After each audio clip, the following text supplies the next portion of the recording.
My dear children, today in this third module, we are going to study the term realization account.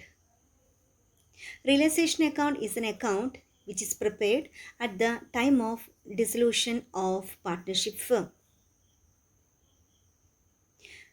A partnership firm may be dissolved when all the partners express their intention to dissolve the partnership firm. Consent from all the members is required for dissolving the partnership firm. Realization account is an account which is prepared to know the actual amount of profit to be distributed among the partners. It is a type of normal account. It is prepared only at the time of dissolution of the partnership firm. In the partnership of dissolution, an account named an realization account will be opened to compute the profit or loss from realization, which should be shared among the partners according to the profit and loss sharing ratio. The realization account is prepared to record the transactions relating to the sale and realization of assets and settlement of the creditors. Any profit or loss arising out of the process is shared by the partners in the profit sharing ratio. Partners' accounts are also settled and the cash or bank account is also closed. Realization account is prepared at the time of dissolving the partnership firm. Now we are going to study the format of realization account. Realization account is a nominal account, which is just like a revaluation account.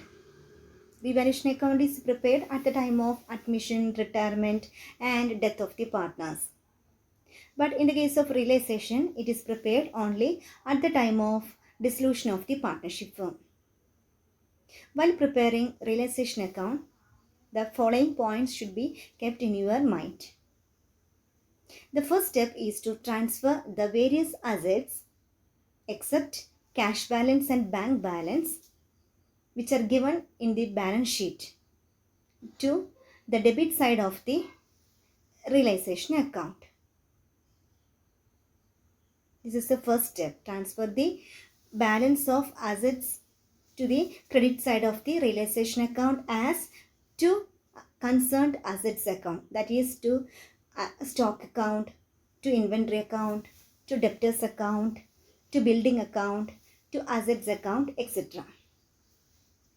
Then second step is to transfer the various liabilities of the company except partners capital account, which is given in the balance sheet, to the realization account on credit side as by liability.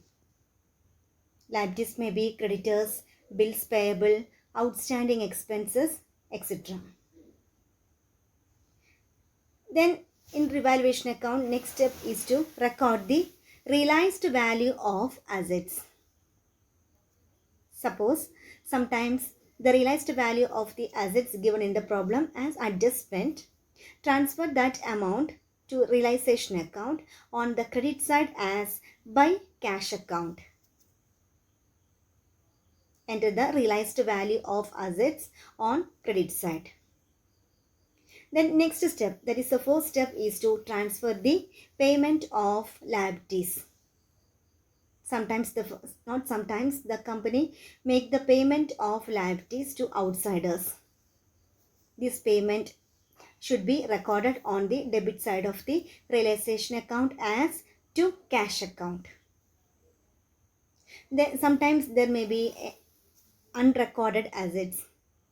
That unrecorded assets should be recorded on the credit side of the realization account as by bank account.